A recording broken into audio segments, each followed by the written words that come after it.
friends, welcome to my channel Sanjay academy. Today we will discuss about sex and gender. आज हम लोग sex, gender, लिंग ये क्या होते हैं, कैसे इनसे क्वेश्चन आता है, तो मैं आपको बता दूं ये बहुत ज़्यादा इंपॉर्टेंट टॉपिक है। इससे एक क्वेश्चन आपको देखने को ही मिलेगा, किसमें? सीडीपी में। सीडीपी में इससे एक क्वेश्चन आता है, 1 से 2 तक आ सकते हैं, लेकिन कम से कम एक तो क्वेश्चन आएगा ही। तो आज हमारी चौथी क्लास है। इससे पहले हम अल्बर्ट वेंडूरा, सिगमंड फ्रायड, नोम चोम्स्की को पढ़ चुके हैं। आज हम सेक्स और जेंडर के बारे में पढ़ेंगे। चलिए अपनी क्लास को स्टार्ट करते हैं। बहुत छोटा टॉपिक है लेकिन बहुत इम्पोर्टेंट टॉपिक है। बस टू द पॉइंट होके एक बार समझ लीजिए। पहले इसको हम टॉपिक को पढ़ेंगे, इसके बाद हम इसके जो प्रीवियस ईयर क्वेश्चन पेपर है उनको सॉल्व करेंगे कि इनसे क्वेश्चन कैसे पूछा जाता है। देखिए ये चैप्टर है सीडीपी में, समाज निर्माण में लैंगिक मुद्दे, gender issues in society building. तो सबसे पहले हम समझिए कि सेक्स क्या होता है, जेंडर क्या होता है, स्टीरियोटाइप रूढ़िवादिता क्या होती है। चलिए इनको वन बाय वन डिस्कस करते। देखिए व्हाट इज सेक्स, पूछा जाए सेक्स क्या है। Sex is a biological construct. जो सेक्स है, सेक्स को भी हिंदी में लिंग कहते हैं, जेंडर को भी हिंदी में लिंग कहते हैं, लेकिन हिंदी में इसका मीनिंग जो है वो क्लियर नहीं हो पाता। इसलिए जो जेंडर है, जेंडर को जेंडर ही लिखा जाता है और सेक्स को लिंग लिखा जाता है। अगर पूछा जाए व्हाट इज सेक्स, तो sex is a biological construct. जो लिंग है वो एक जैविक संरचना है। अब ये जैविक क्या होता है? जैविक का मतलब होता है बाई बर्थ, जन्म से। जैसे अगर कोई मेल है या फीमेल है तो वो जन्म से ही है डिसाइडेड, उसको बदला नहीं जा सकता है। इसे ही कहते हैं सेक्स। ठीक है, तो सेक्स कैसी संरचना हो गई? बायोलॉजिकल, जैविक। ये समाज द्वारा नहीं बनाई गई है। अब देखते हैं जेंडर क्या है। जेंडर को भी लिंग लिखा जाता है। अगर लिंग लिखेंगे तो गलत हो जाएगा, इसलिए जेंडर को जेंडर ही लिखा जाएगा।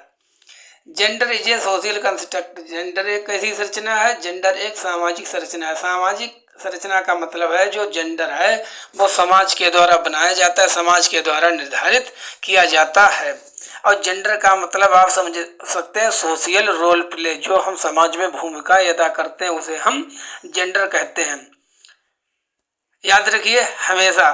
देखिए कोई भी इंसान अगर मेल है तो मेल ही रहेगा, फीमेल है तो फीमेल ही रहेगा, लेकिन उसके जेंडर को कभी भी बदला जा सकता है। जेंडर का मतलब है सामाजिक भूमिकाएं, लेकिन सेक्स को कभी भी नहीं बदला जा सकता है।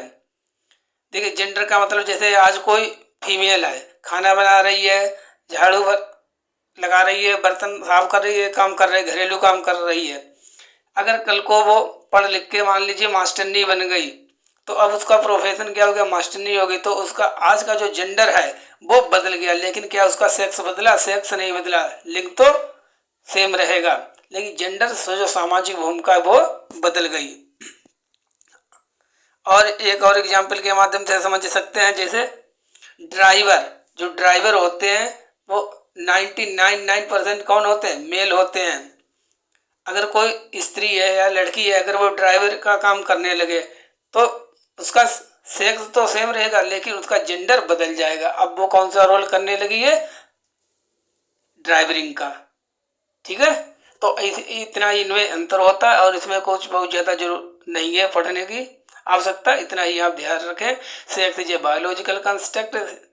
लिंग एक सामाजिक संरचना है और gender is a social construct. जो जेंडर है वो एक सामाजिक संरचना है जिसको समाज ने बनाया है। अब देखिए यहाँ पर समझते हैं कि रूढ़िवादिता क्या होती है। रूढ़िवादिता का मतलब होता है पुरानी धारणा या विचार। लोगों के दिमाग में जो भी जेंडर के प्रति भरा हुआ है, सेक्स के प्रति जो भी उनकी धारणा बनी हुई है कि लड़के ऐसे होते हैं, लड़कियां ऐसी होती हैं, ये तो हम जानते ही थे पहले से। अगर वो ऐसे कहते हैं तो वो केवल अपनी रूढ़िवादिता, स्टीरियोटाइप को शो कर रहे हैं और कुछ भी नहीं है, जिसको हम कहते हैं पुरानी धारणा या विचार। अब देखिए ये हमने यहाँ पर कुछ सेंटेंस लिखे हैं। ये सब जेंडर वाइज हैं। ये सब कैसे हैं? सब जेंडर से एक दूसरे जेंडर की ओर इंडिकेट कर रहे हैं। इनको पढ़ने से पहले यहाँ पर देखिए, जैसे ये स्त्री है, स्त्री देखिए यहाँ पर कितने काम कर रही है, झाड़ू बर्तन भी कर रही है, बच्चे को भी संभाल रही है, पति को भी टाइम दे रही है, खाना भी बना रही है, जानवरों को भी पाल रही है। तो कितने ज़्यादा काम कर रही है, कितने हाथ है इसके, यहाँ पर हाथ दिखाने का मतलब है इतने काम कर रही है। तो ये इसका क्या है, ये सब इसका जेंडर है, मतलब जो भी ये काम कर रही है। अब देखिए ये तो है जेंडर वाइज वाला चित्र। अब जो नीचे वाला जो फिगर है ये जेंडर वाइज वाला नहीं है। देखिए यहाँ पर जो लेडीज है भाई अकाउंटेंट का काम करे, पढ़ाई लिखाई का काम करे, और पुरुष बेचारे यहाँ पर बावर्ची बना पड़ा हुआ है, खाना बना रहा है। तो आपको आप पर्सनल लाइफ में कैसे भी हो, बस सीटेट देने के लिए पढ़ाई लिखाई में, वैसे पर्सनल लाइफ में भी अच्छा ही होना चाहिए। तो आपके माइंड में कोई भी किसी के भी जेंडर के प्रति कोई भी निगेटिव विचार नहीं होने चाहिए, आपका बैलेंस माइंड से होना चाहिए। आप अपने विचारों से हटकर सोचे तभी आपका आंसर सही होगा।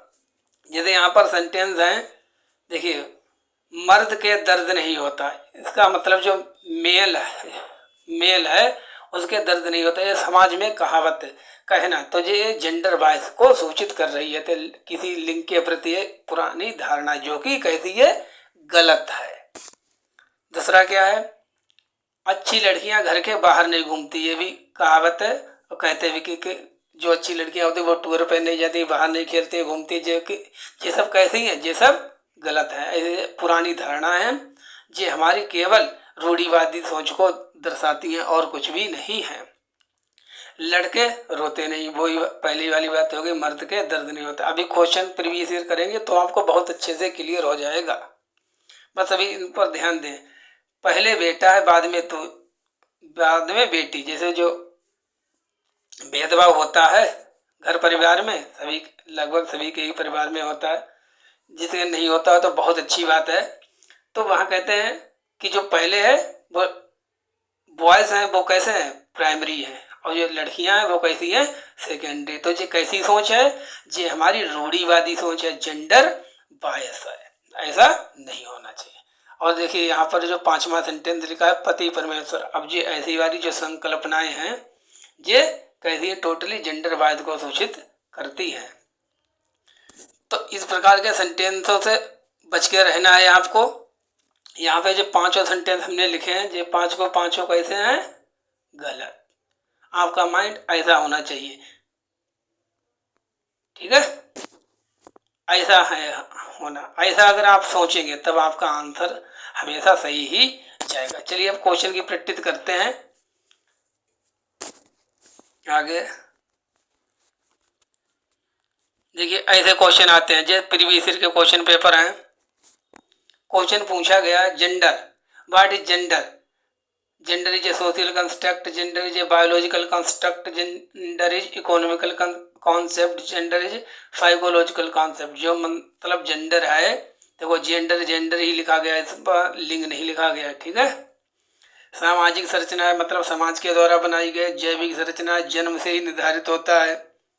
आर्थिक संकल्पना है, मनोवैज्ञानिक संकल्पना है। तो जेंडर अभी हमने ऊपर आपको बताया था कैसी संरचना है, जेंडर है समाज के द्वारा बनाई गई है, समाज हमें रोल प्ले देता है, इसलिए जेंडर कैसी संरचना, सोशल कंस्ट्रक्ट, सामाजिक संरचना है।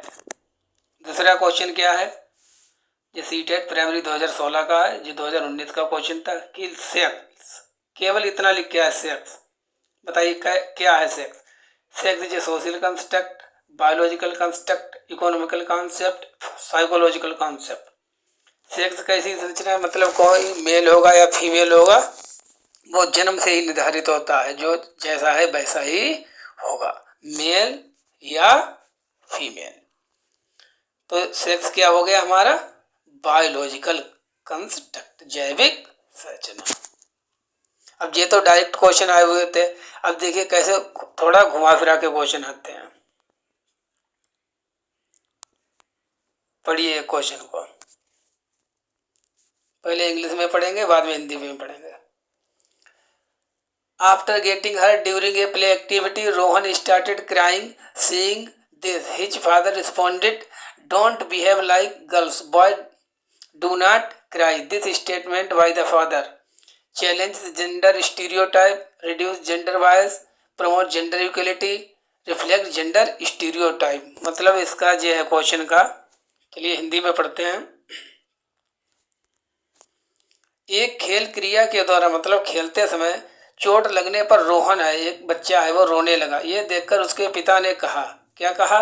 लड़कियों की तरह व्यवहार ना करो, लड़के रोते नहीं हैं। पिता का कथन है कैसा? लैंगिक रूढ़िवादिताओं को चुनौती देता है, लैंगिक भेदभाव को कम करता है, लैंगिक समानता को बढ़ावा देता है, लैंगिक रूढ़िवादिताओं को दर्शाता है। मतलब रोहन के पिता के माइंड में एक चीज भरी हुई है कि अगर तुम लड़के हो तो रो नहीं सकते हो, लड़कियों की तरह रोमन। लड़कियों का गुण किसको बता रहे हैं? रोने का गुण। इससे वो रिलेट कर रहे हैं, जो कि गलत है। लड़के भी होते हैं, लड़कियां भी रोती हैं। तो उनके पिता की जो सोच है वो कैसी है? वो लैंगिक रूढ़िवादिताओं को दर्शाती है, पुरानी धारणा या विचार को दर्शाती है। इसलिए हमारा इसका आंसर कौन सा हो जाएगा? Fourth is our right option. ऐसे क्वेश्चन आते हैं। ये कब आया था क्वेश्चन? सीटेट प्राइमरी 2019 का क्वेश्चन है। चलिए एक लास्ट क्वेश्चन है।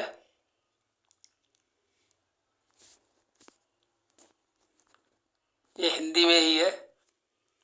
सामाजिक भूमिकाओं के कारण, सामाजिक भूमिकाओं सोशल कंस्ट्रक्ट के कारण, ना कि जीव वैज्ञानिक। जीव वैज्ञानिक का मतलब है जन्म से।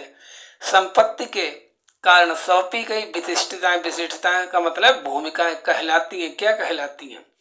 जेंडर भूमिका दबाव, जेंडर भूमिका रूढ़िवादिता, जेंडर भूमिका नैदानिकी, जेंडर भूमिका अभिवृत्ति। अभिवृत्ति का मतलब है यहाँ पर एटीट्यूड, स्टीरियोटाइप। जेंडर भूमिका स्टीरियोटाइप। क्वेश्चन का मतलब है कि वो क्या चीज है जो जन्म से होने के कारण नहीं बल्कि समाज के द्वारा हमें दी जाती है, जो हम समाज में रोल प्ले करते हैं, जो हमारे समाज में जो हमारी भूमिकाएं है, उसे क्या कहते हैं? जेंडर भूमिका अभिवृत्ति। अभिवृत्ति का मतलब है यहाँ पर एटीट्यूड, सोशल रोल प्ले, सामाजिक भूमिका। सामाजिक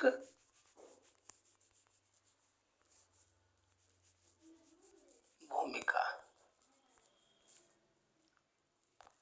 चलिए अपनी क्लास को यहीं पर समाप्त करते हैं। हमारे चैनल को सब्सक्राइब कर लें, जुड़े रहें हमारे साथ। हम पूरा कंप्लीट सिलेबस आपको सीटेट का कराएंगे। आज हमारी 4th क्लास हो गई, इसके आगे हम मिलते हैं नेक्स्ट क्लास में। तब तक जुड़े रहिए हमारे साथ।